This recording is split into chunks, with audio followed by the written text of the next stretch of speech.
March 15, 1984, Chicago, Illinois.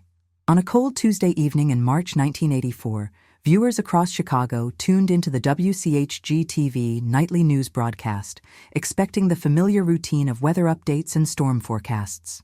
What they witnessed instead would become one of the most perplexing disappearances in broadcasting history. Patrick Sullivan, the station's respected meteorologist, stood before the green screen as he had done countless times before, pointing to satellite images of cloud formations moving across the Midwest. The cameras captured everything in real time as millions of households watched their evening news. "So glad to have you here. Comment your city so I can bring cases from your region and also know where you're watching me from." Patrick was 34 years old, a dedicated professional with 7 years of experience at the station. Colleagues described him as methodical and passionate about meteorology, someone who took pride in providing accurate forecasts to help people plan their daily lives. He had earned the trust of viewers through his straightforward delivery and genuine enthusiasm for weather patterns. His career had been steadily advancing, and there were discussions about him becoming the chief meteorologist within the year. That evening's broadcast began normally. Patrick delivered his opening remarks about the weather system approaching from the west, explaining how temperatures would drop overnight. The technical crew noticed nothing unusual in his demeanor during the first few minutes of the segment. However, as Patrick turned to point at a specific section of the satellite imagery showing the northwestern region of Illinois, something changed. His hand froze mid-gesture, and his expression shifted from professional confidence to visible confusion. For several seconds, Patrick stared at the monitor displaying the satellite feed. The production team initially assumed it was a technical glitch or a moment of hesitation. But then, without any explanation or acknowledgement of the cameras, Patrick stepped away from his position. He walked off the set while the broadcast was still live, leaving the anchor scrambling to fill the unexpected void. The director quickly cut to a commercial break, and the control room erupted in confusion. Crew members immediately searched the building. Patrick's coat and personal belongings remained in his dressing room. His car sat untouched in the station parking lot. Within minutes, the station manager contacted Catherine, Patrick's wife of 8 years, to ask if she had heard from him. She had not. Catherine rushed to the station, bewildered by the news that her husband had simply walked away from his job in the middle of a live broadcast without warning or explanation. The Chicago Police Department launched an immediate search. Officers interviewed everyone present at the station that evening. The camera operators, producers, and fellow news anchors all provided consistent accounts. Patrick had been acting normally until that specific moment when he fixated on the satellite image. No one had observed any signs of distress or unusual behavior in the hours leading up to the broadcast. There had been no threats against Patrick, no workplace conflicts, and no apparent reason for him to abandon his post so abruptly. Catherine cooperated fully with investigators, providing details about their home life and Patrick's recent activities. She mentioned that in the days before his disappearance, Patrick had seemed preoccupied with his work.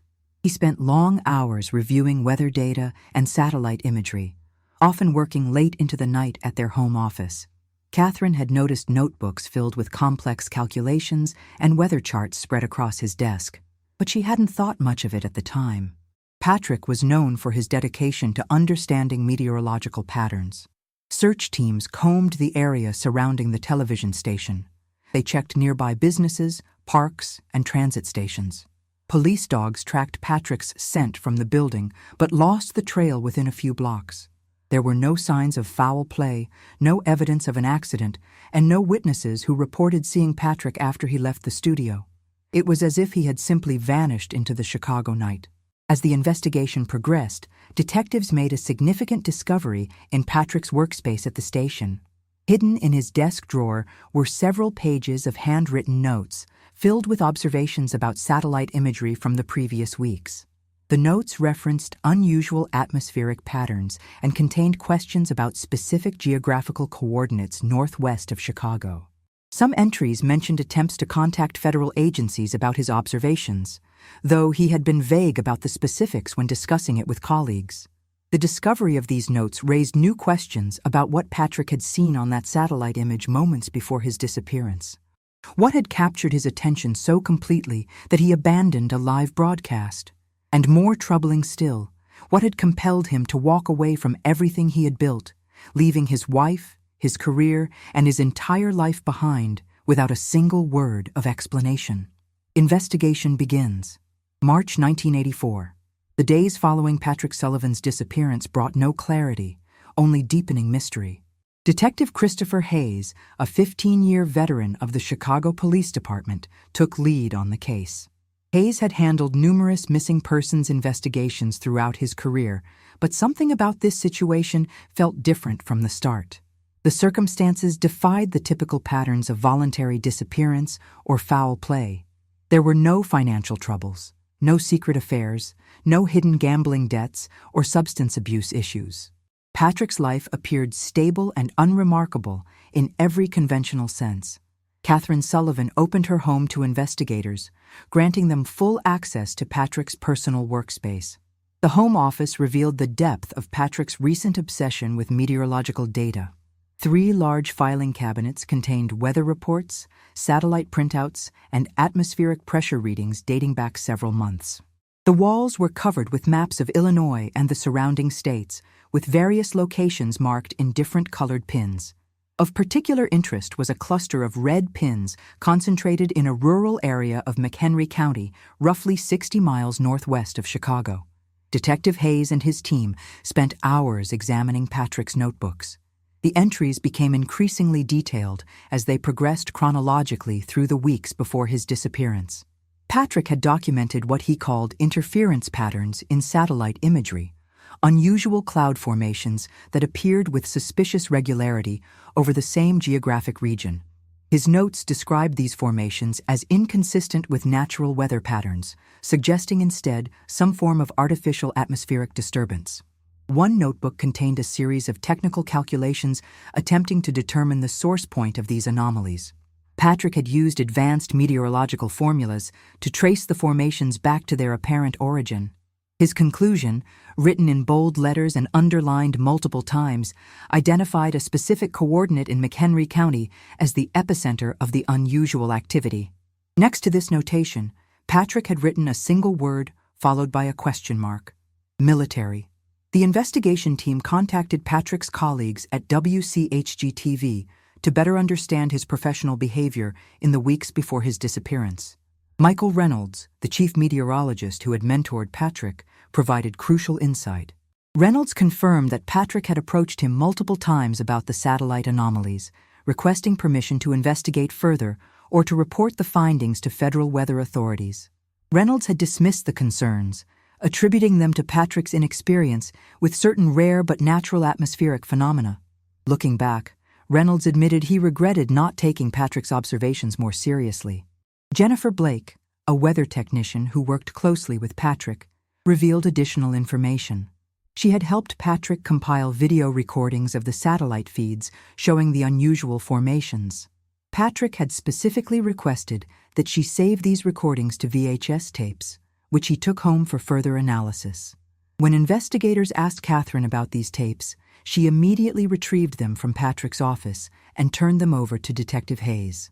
The video evidence proved fascinating. Frame by frame, the tapes showed cloud formations developing in ways that seemed to defy meteorological explanation.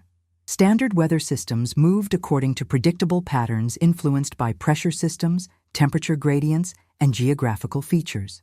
These formations, however, appeared to emanate from a fixed point and spread outward in unnaturally uniform patterns.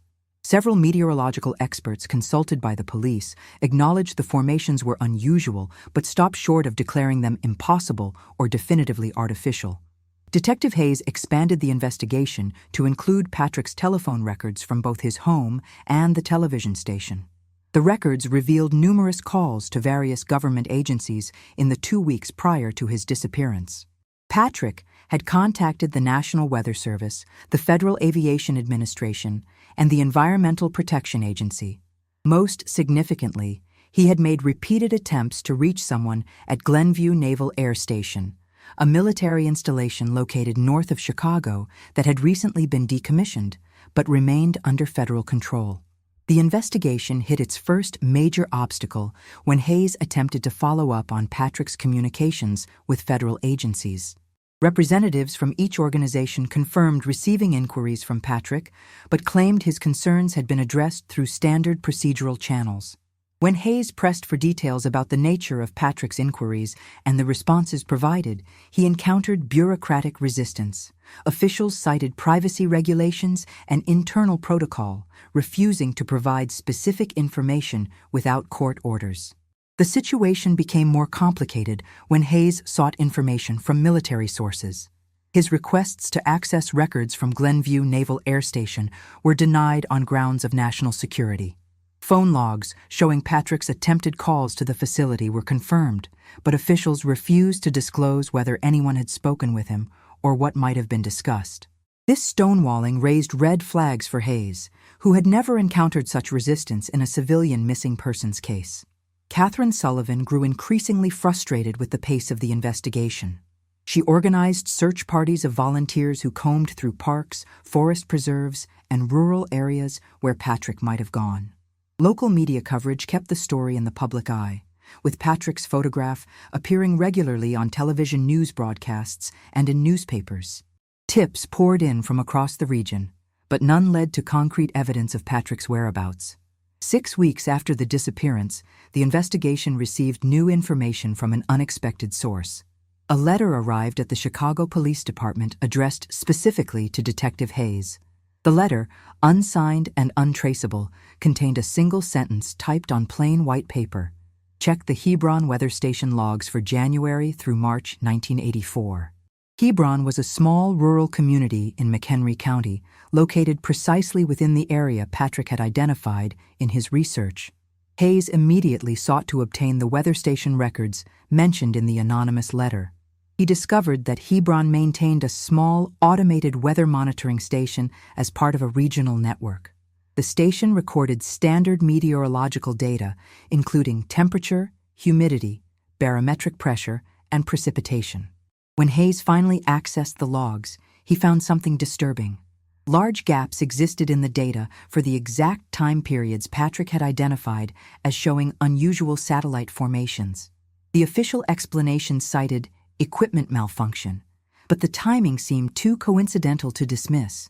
The anonymous letter and the missing data suggested that Patrick had stumbled onto something significant, something that potentially involved government or military activity. Hayes understood that his investigation was entering dangerous territory. Missing persons cases rarely involved federal agencies, classified information, or apparent cover-ups. Yet all the evidence pointed toward Patrick having discovered something he was not supposed to see, something important enough that powerful entities wanted it kept secret.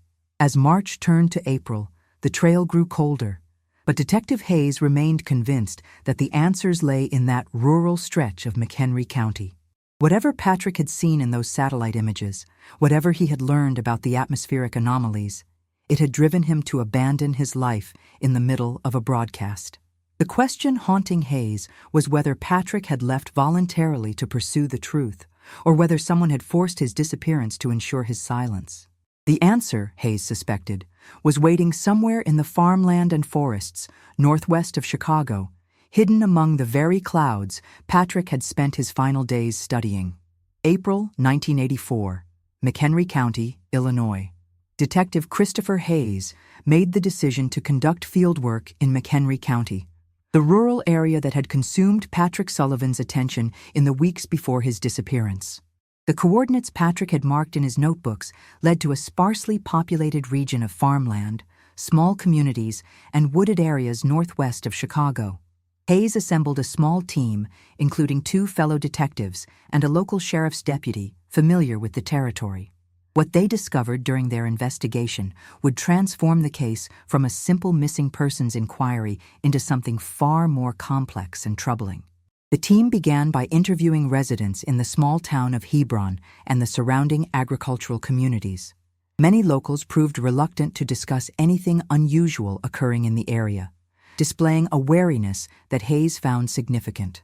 However, after persistent questioning and assurances of confidentiality, several residents began sharing accounts of strange activities they had witnessed over the previous months. Multiple farmers reported seeing unmarked helicopters flying low over their properties during late-night hours, sometimes hovering over specific fields for extended periods before departing without explanation. William Carter, a third-generation farmer whose property encompassed over 300 acres, provided the most substantial information. Carter explained that in late 1983, federal representatives had approached him about leasing a portion of his land for what they described as atmospheric research. The compensation offered was generous enough that Carter agreed, signing documents that included strict confidentiality clauses.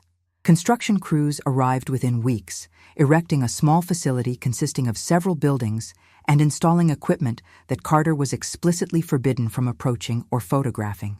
The facility operated with minimal visible activity most of the time, but Carter noticed increased movement during specific weather conditions, particularly when certain wind patterns developed.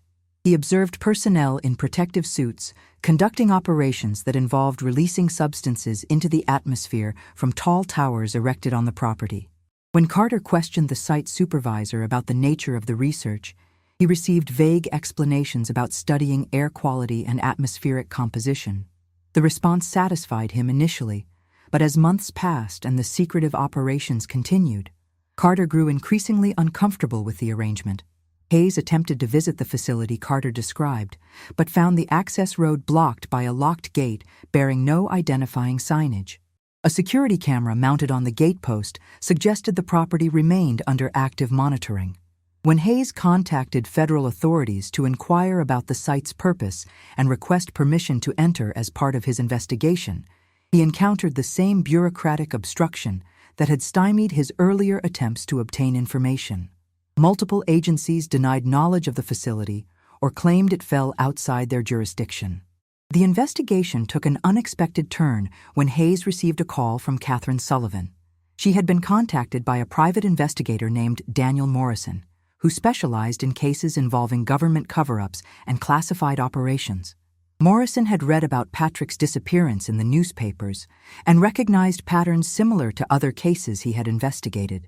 Morrison offered his services to the Sullivan family, and Catherine, frustrated by the lack of progress in the official investigation, decided to hire him despite the financial burden it would create. Morrison brought resources and connections that Hayes could not access through official channels. He had cultivated relationships with former government employees and whistleblowers over years of investigative work. Through these contacts, Morrison obtained partially redacted documents that had been leaked from federal agencies. The documents referenced a program designated as Project Cirrus Echo, described as experimental research into atmospheric modification techniques for potential defense applications. The project had been active during the early 1980s, with testing sites established in several rural locations across the Midwest. The leaked documents did not explicitly mention the McHenry County facility or Patrick Sullivan, but the timeline and description of activities aligned disturbingly well with Patrick's observations and the accounts provided by local residents. The project involved dispersing chemical compounds into the atmosphere to test their effects on cloud formation and weather patterns. The experiments were conducted under strict security protocols, with participants required to sign extensive non-disclosure agreements. Concerns about public health and environmental impact had been noted in some of the documents, but these concerns appeared to have been overruled by project leadership citing national security priorities. Morrison's investigation uncovered another crucial piece of information. In early March 1984, just days before Patrick's disappearance, a routine monitoring flight by the Federal Aviation Administration had detected unusual chemical signatures in the atmosphere over McHenry County. The FAA had filed a report requesting investigation into the source of the compounds, some of which were identified as potentially hazardous. The report had been forwarded to multiple agencies, but appeared to have generated no formal response or follow-up action. Hayes began to construct a timeline that painted a disturbing picture. Patrick had identified atmospheric anomalies through satellite imagery, anomalies that were actually the result of classified government experiments. Patrick had attempted to report his observations through proper channels, unknowingly alerting the very agencies conducting the secret operations. His persistence in seeking answers and his access to satellite technology that could document the experiments made him a potential threat to the program's secrecy. Then, during a live television broadcast viewed by thousands of people, Patrick had seen something on the satellite feed significant enough to cause him to abandon his professional duties immediately. The most chilling revelation came from a source Morrison cultivated within the private security industry. Several security contractors had been hired in March 1984 to provide additional personnel for an undisclosed operation in the Chicago area. The operation had been described as time-sensitive and requiring expertise in discrete subject monitoring and extraction. The contractors had been told the operation involved a security breach requiring immediate containment. They were never informed of specific details, but the timing coincided exactly with Patrick Sullivan's disappearance. Local witnesses provided additional context. A waitress at a diner near the McHenry County facility reported serving several men in civilian clothes during the week following Patrick's disappearance. The men had been discussing something about a containment situation and the importance of damage control. Another resident recalled seeing an unusual amount of vehicle traffic on rural roads near the research facility during late-night hours in mid-March. Far more activity than the location typically experienced. Perhaps most significantly, a rural mail carrier named Stephen Thompson came forward after hearing about the investigation. Thompson reported that during his route in late March, approximately 10 days after Patrick's disappearance, he had encountered a disoriented man walking along a remote country road near the research facility. The man had appeared disheveled and confused, and when Thompson offered assistance, the man had declined and quickly walked away into the woods. Thompson's description of the man's height, build, and general appearance matched Patrick Sullivan, though Thompson could not make a positive identification and had not thought to report the encounter at the time. The accumulated evidence suggested a narrative that was both logical and deeply troubling. Patrick Sullivan had inadvertently discovered a classified government program through his meteorological work. His attempts to report the anomalies had marked him as a security risk. Something he observed during that final broadcast, perhaps a particularly obvious example of the atmospheric experiments or evidence of their potential dangers, had prompted him to take immediate action. What happened next remained unclear, but the possibility that Patrick had been detained, interrogated, or worse by government agents operating outside normal legal constraints could not be dismissed. Detective Hayes found himself in an impossible position. The evidence pointed toward federal involvement in Patrick's disappearance, but pursuing that line of investigation would require resources and authority far beyond what a Chicago police detective could command. Morrison urged Catherine to seek legal representation and consider filing a lawsuit under the Freedom of Information Act to force disclosure of relevant documents. However, such actions would take months or years to bear fruit, if they succeeded at all. Meanwhile, Patrick Sullivan remained missing, his fate unknown, and the truth about what had happened to him seemingly buried under layers of classification and official denial. As April drew to a close, Hayes stood at the locked gate of the mysterious facility in McHenry County, staring at the security camera that monitored his presence. Somewhere beyond that gate lay answers, he felt certain of it. But those answers were protected by powers far greater than a single detective could challenge. The question that haunted Hayes was not whether Patrick had discovered something dangerous, but whether Patrick Sullivan was still alive to tell anyone what he had found. 1984-2023. The case goes cold. The investigation into Patrick Sullivan's disappearance gradually lost momentum as spring turned to summer in 1984. Detective Christopher Hayes continued pursuing leads when they emerged, but the trail had gone cold. Federal agencies maintained their refusal to cooperate, citing national security concerns and jurisdictional boundaries. The media attention that had initially kept the story in the public consciousness began to fade as newer stories captured headlines. For Catherine Sullivan, the diminishing interest in her husband's case felt like a second loss, as if Patrick was disappearing all over again into a void of bureaucratic indifference and public forgetfulness. Catherine refused to accept the situation passively. She contacted congressional representatives, wrote letters to government oversight committees, and sought help from civil liberties organizations. Her efforts generated sympathetic responses, but little concrete action. The private investigator Daniel Morrison continued working the case for several months, funded by Catherine's depleting savings and contributions from Patrick's former colleagues. Morrison uncovered additional circumstantial evidence suggesting government involvement, but nothing definitive enough to force official accountability or generate renewed media attention. By 1986, the Chicago Police Department officially classified Patrick's case as a cold case, meaning active investigation had ceased though the file remained open. Catherine struggled with the decision of how to move forward with her life. She could not remarry or fully settle Patrick's affairs without a death certificate, but obtaining such a certificate required either a body or a legal declaration of death, which typically came 7 years after disappearance. She existed in a painful limbo, unable to grieve properly or find closure. The years passed with agonizing slowness for Catherine. She maintained Patrick's home office exactly as he had left it, preserving his notebooks and research materials as if he might return at any moment to resume his work. She marked each anniversary of his disappearance with a small memorial service attended by a shrinking circle of friends and former colleagues who still remembered.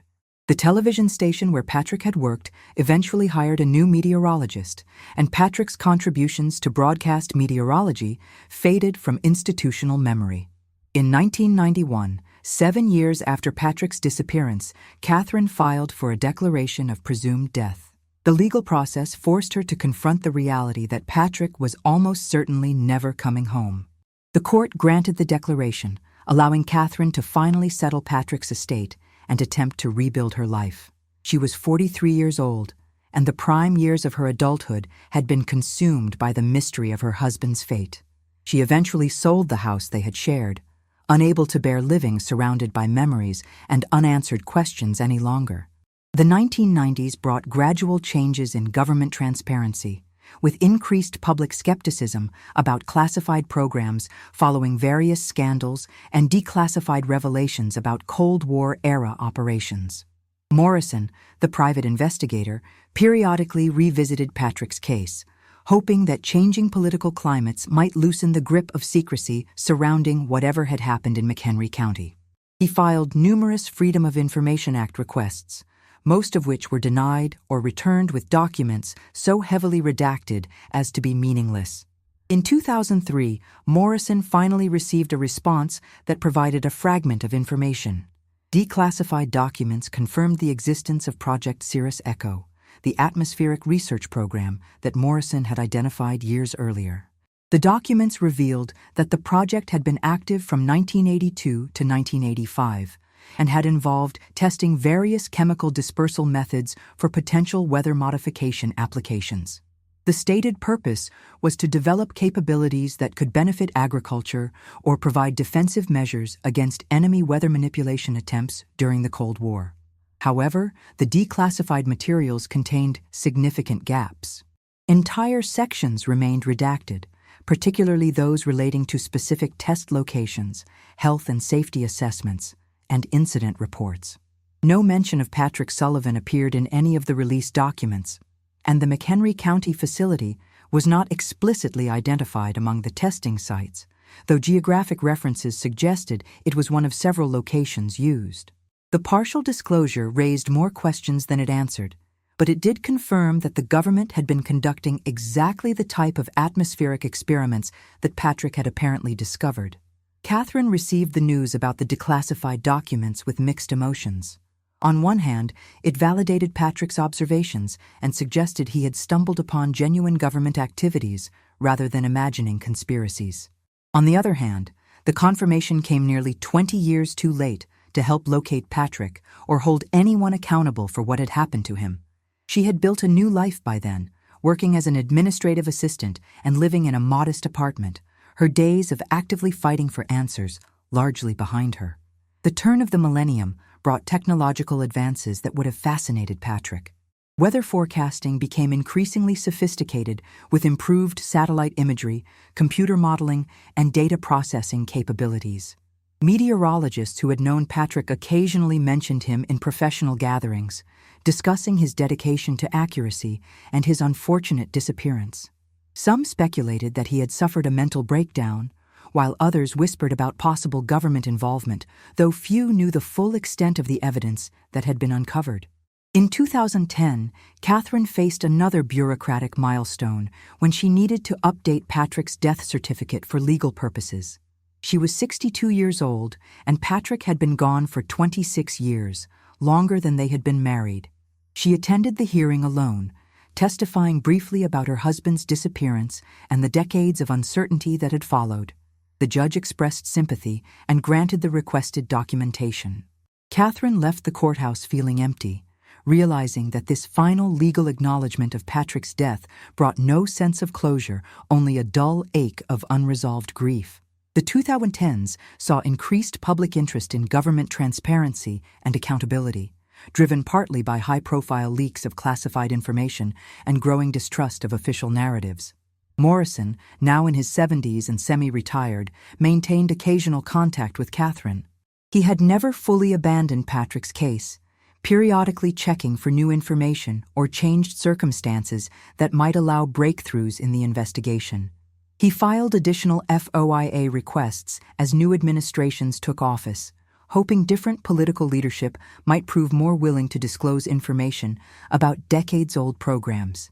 In 2018, another tranche of documents related to Cold War-era military and intelligence programs was declassified.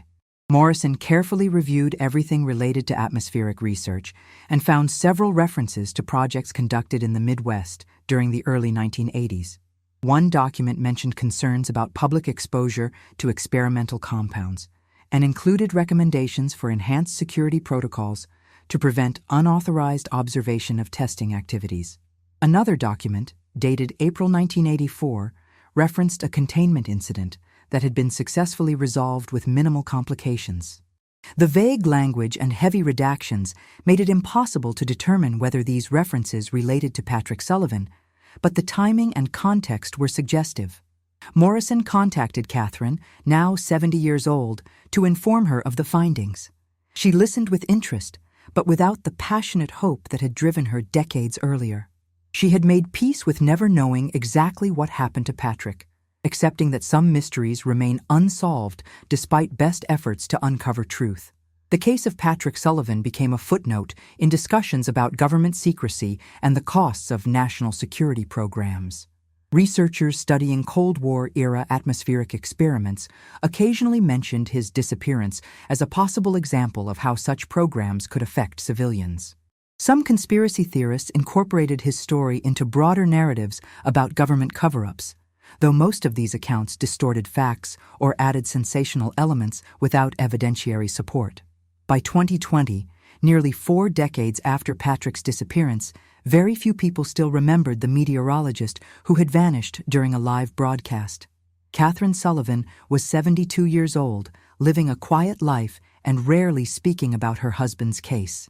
Daniel Morrison had fully retired, his files on Patrick's investigation stored in boxes in his basement. Detective Christopher Hayes had passed away in 2015, taking his memories of the frustrating investigation to his grave. The television station where Patrick worked had been sold and reorganized multiple times, with no institutional memory of the incident remaining. Yet the truth about what happened to Patrick Sullivan still existed somewhere, locked in classified files, stored in the memories of aging government employees, or perhaps buried in the rural landscape of McHenry County. The atmospheric experiments that Patrick had discovered were historical fact now, their existence confirmed by declassified documents, even if specific details remained hidden. What happened to the man who saw too much and asked too many questions remained uncertain, a mystery preserved by official silence and the passage of time. In 2023, 39 years after Patrick Sullivan walked away from a live television broadcast and disappeared into the night, the case seemed destined to remain forever unsolved. Catherine had long since stopped hoping for answers. Morrison had closed his investigative files, and the general public had forgotten the meteorologist who vanished while reporting the weather. The story appeared to have reached its end, incomplete and unsatisfying. But sometimes, The passage of time creates unexpected opportunities, and advances in technology can illuminate old mysteries in new ways. The truth about Patrick Sullivan's fate was about to emerge from the shadows where it had hidden for nearly 4 decades, brought to light by someone who had not even been born when Patrick disappeared. September 2023, Boston, Massachusetts. Olivia Martinez was 29 years old when she first encountered the name Patrick Sullivan. A meteorologist working toward her doctorate in atmospheric sciences at Boston University, Olivia had chosen to focus her dissertation on the history of television weather broadcasting and the evolution of satellite imagery interpretation. Her research required examining decades of archival footage and technical documentation from various television stations across the United States. The project was academic in nature, intended to trace how technological advances had transformed the field of broadcast meteorology over the past 50 years. While reviewing materials from Chicago television stations, Olivia discovered footage of Patrick Sullivan's final broadcast in March 1984. The clip had been preserved in a media archive, labeled simply as an example of technical difficulties during live news programming. Olivia watched the footage multiple times, initially focusing on the satellite imagery visible in the background. Her trained eye immediately recognized that something unusual appeared in those images, patterns that did not conform to natural meteorological phenomena.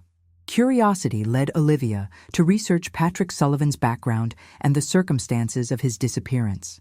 She was shocked to discover the extensive but largely forgotten investigation into his vanishing.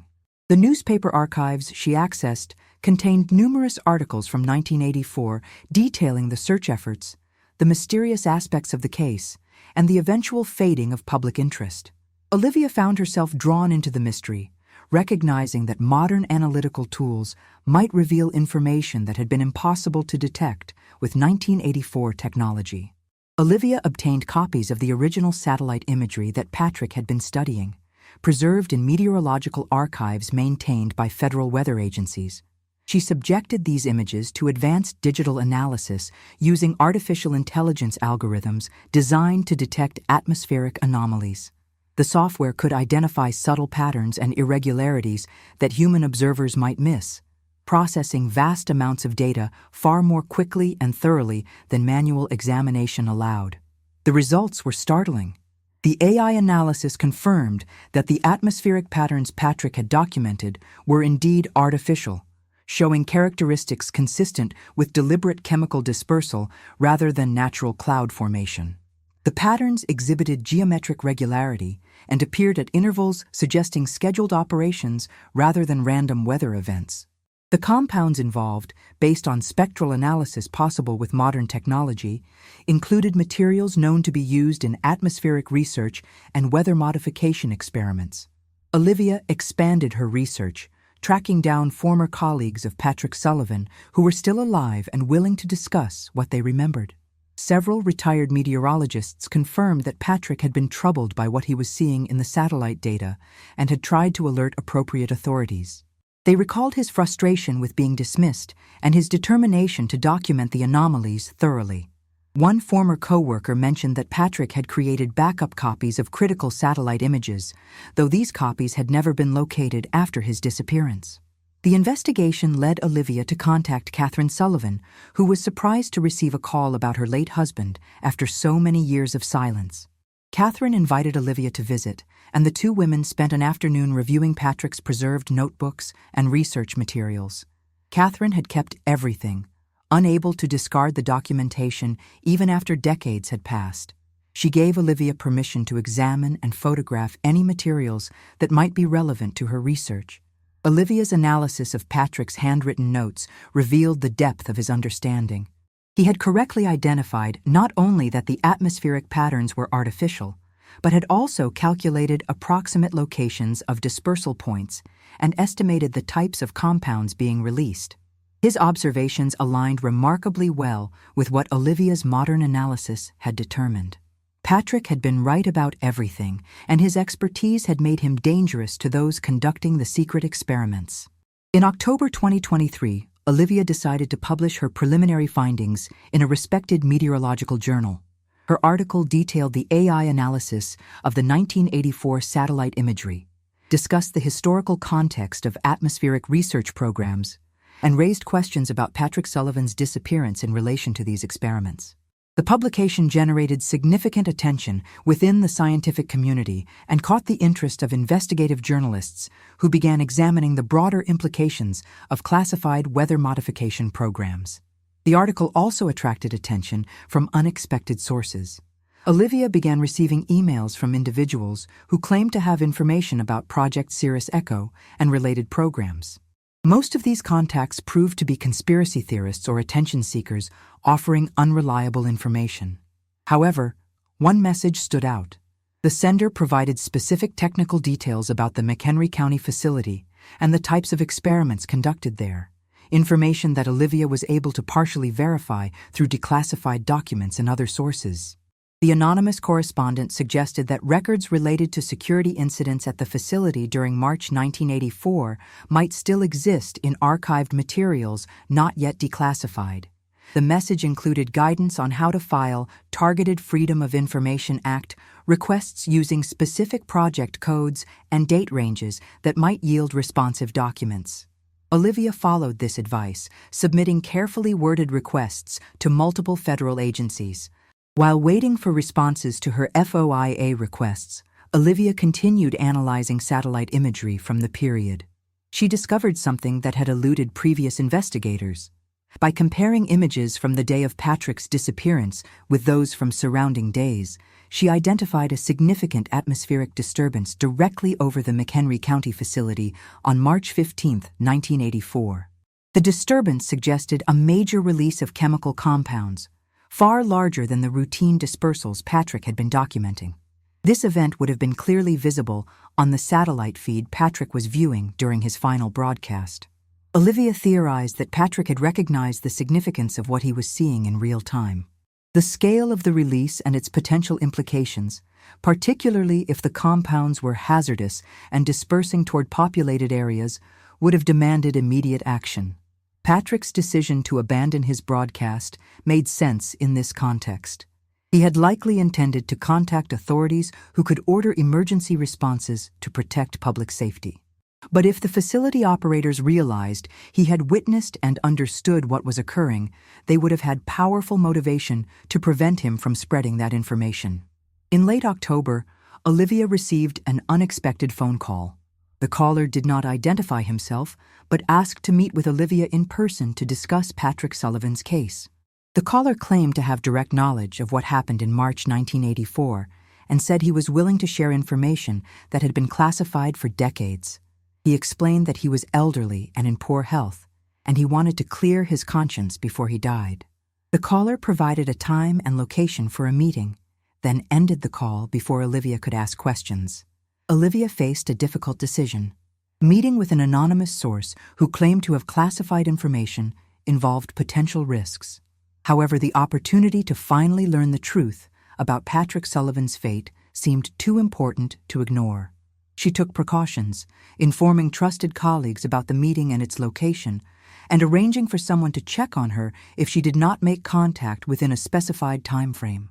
She also brought recording equipment, hoping to document whatever information the source might provide.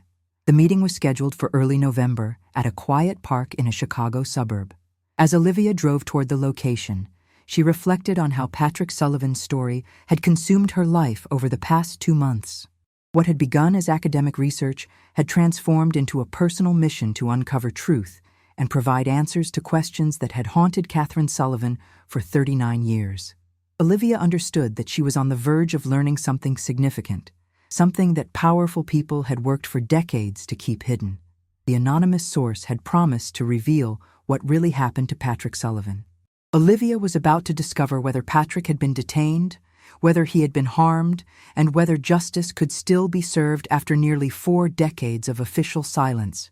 The truth was waiting, carried in the memories of someone who had been present when a meteorologist's curiosity and dedication to public safety had collided with national security interests and government secrecy. Whatever Olivia learned in the coming hours would finally bring closure to one of broadcasting's most enduring mysteries. November 2023. Resolution and Revelation. The park where Olivia Martinez arrived for her meeting was nearly empty on the cool November morning. She spotted an elderly man sitting alone on a bench near a small pond, matching the general description the caller had provided. As she approached, the man looked up and gestured for her to sit beside him.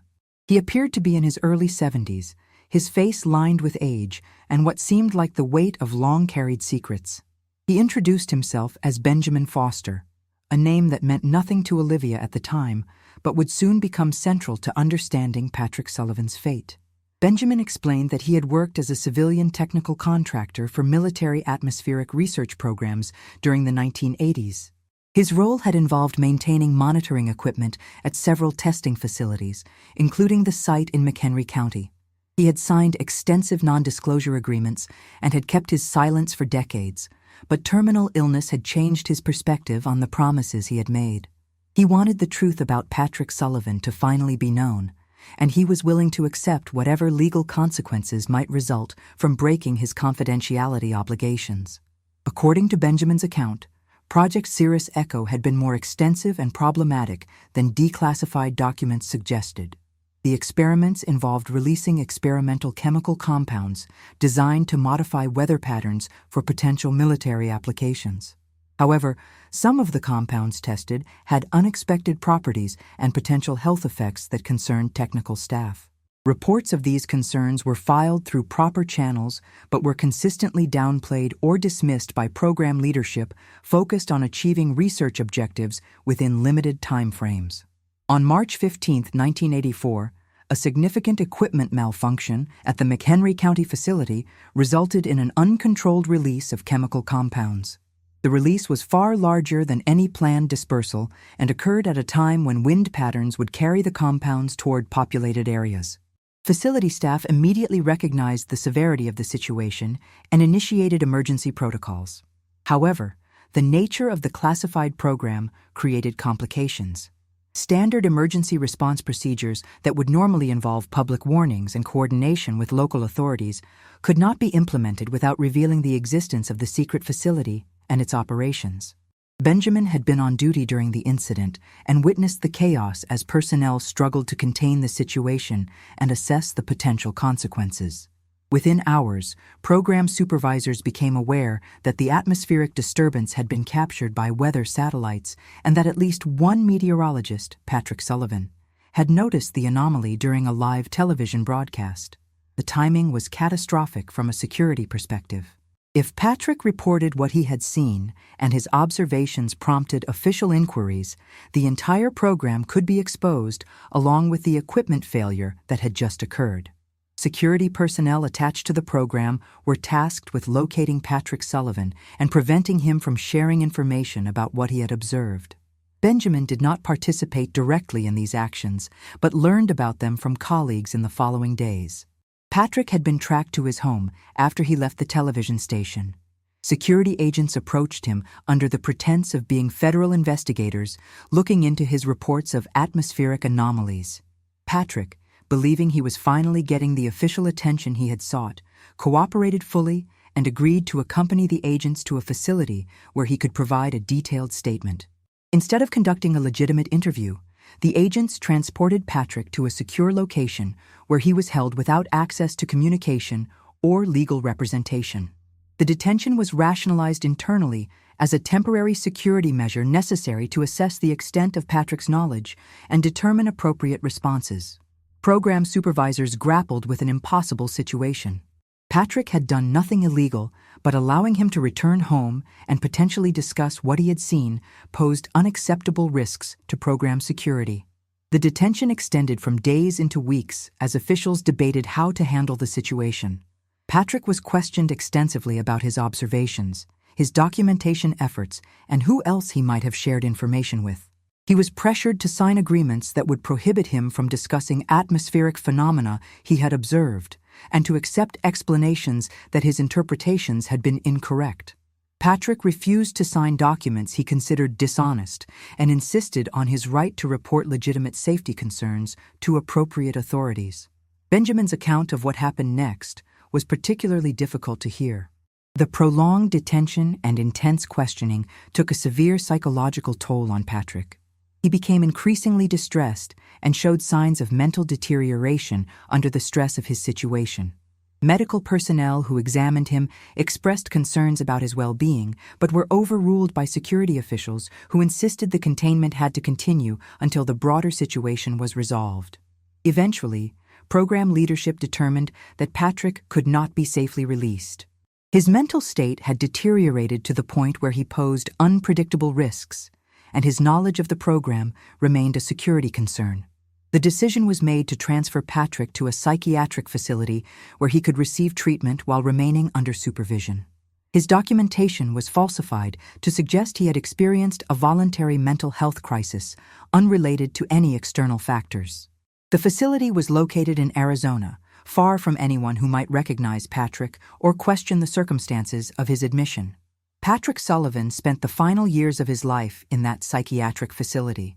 Benjamin did not have detailed information about this period, but understood that Patrick's mental health never fully recovered from the trauma of his detention and the realization that his attempts to serve the public interest had resulted in his imprisonment. Patrick died in 1987, officially from natural causes related to his deteriorated condition. His death was recorded under the name John Doe, and he was buried in an unmarked grave in a cemetery near the facility. Benjamin provided Olivia with documentation he had preserved over the years, including internal memos about the March 1984 incident, records of security responses, and correspondence about how to handle the Patrick Sullivan situation. He had kept these materials as insurance, concerned that he might need evidence to protect himself if program activities ever faced serious scrutiny. Now, he offered them to Olivia to support the truth he was revealing. Olivia struggled to process the enormity of what she was learning. Patrick Sullivan had not disappeared voluntarily or died in an accident. He had been systematically detained, psychologically destroyed, and ultimately left to die in institutional care, all to protect a classified program that had already been plagued by problems and safety concerns. The injustice was staggering, and the fact that it had remained hidden for decades compounded the tragedy. Benjamin urged Olivia to make the information public through whatever channels would ensure it received appropriate attention.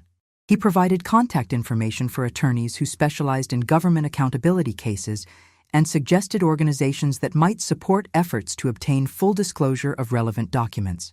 He acknowledged that he would likely face legal consequences for breaking his non-disclosure agreements, but emphasized that he believed revealing the truth was more important than protecting himself.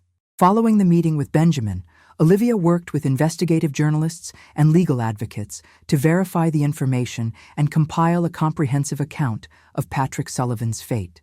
Additional FOIA requests targeting specific documents Benjamin had mentioned yielded some corroborating materials.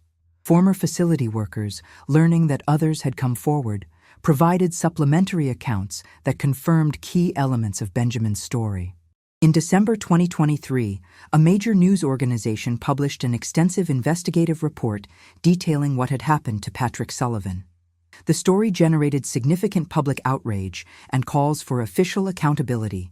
Federal agencies initially declined to comment, citing the sensitivity of historical classified programs. However, sustained pressure from congressional representatives, civil liberties organizations, and public advocates forced the government to conduct an internal review of the case. In February 2024, federal officials issued a formal statement acknowledging serious procedural violations and civil rights abuses in the handling of Patrick Sullivan's detention. The statement confirmed that Patrick had been held without proper legal authority, that his mental health crisis had been induced by government actions, and that his death in institutional care represented a tragic consequence of security overreach during the Cold War era. The government issued an official apology to the Sullivan family and announced that previously classified documents related to the case would be released to the public. Catherine Sullivan, now 76 years old, finally received the answers she had sought for 40 years. The truth was more painful than she had imagined, revealing that Patrick had suffered greatly and died alone, stripped of his identity and freedom. However, knowing what had happened provided a form of closure that decades of uncertainty had denied her. Patrick's remains were identified through records Benjamin had preserved, and Catherine was able to bring her husband home for proper burial. A memorial service was held in Chicago, attended by former colleagues, meteorological professionals, and advocates who had worked to uncover the truth. Patrick Sullivan was remembered not only as a skilled meteorologist, but as someone whose dedication to public safety and truth had cost him everything. The case prompted broader discussions about the costs of excessive government secrecy and the need for accountability mechanisms to prevent similar abuses. Olivia Martinez completed her dissertation, which now included a detailed case study of Patrick Sullivan's disappearance and its eventual resolution. Her work contributed to ongoing debates about the balance between national security interests and civil liberties, the long-term consequences of classified programs, and the importance of transparency in democratic governance. The story of Patrick Sullivan became a cautionary tale about how even legitimate security concerns can lead to profound injustices when unchecked by proper oversight. Benjamin Foster died peacefully in January 2024, shortly after providing his testimony but before the full public disclosure occurred. His decision to break decades of silence had finally brought justice to Patrick Sullivan's memory and provided Catherine with the truth she deserved. In his final weeks, Benjamin expressed relief that he had chosen conscience over compliance, ensuring that Patrick's story would not remain forever buried in classified files. The resolution of Patrick Sullivan's case demonstrated how persistence, technological advancement, and moral courage could combine to illuminate even the darkest corners of government secrecy. 39 years after a meteorologist disappeared during a live broadcast, the full truth finally emerged, bringing accountability for past wrongs and ensuring that Patrick Sullivan's sacrifice would not be forgotten. His story serves as a reminder that those who pursue truth and prioritize public welfare, even in the face of powerful opposition, ultimately contribute to a more just and transparent society.